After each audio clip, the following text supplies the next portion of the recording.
You can't change the actual resolution of the iPad screen, but there are two tricks to fit more on the screen. Now the first one is to change the text size.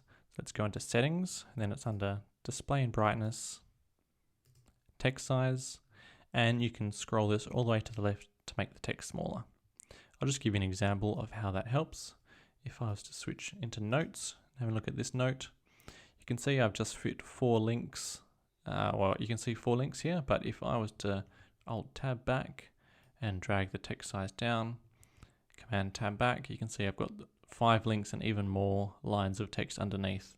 So it can definitely fit more on the screen with a smaller text size. The second tip is to go to Safari's settings, and then under the settings for all websites, change the page zoom. So at 100%, let's just have a look at what we can see.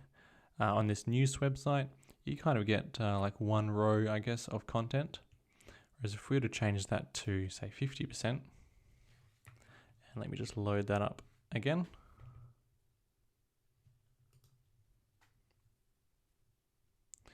A row of content and more and more and more.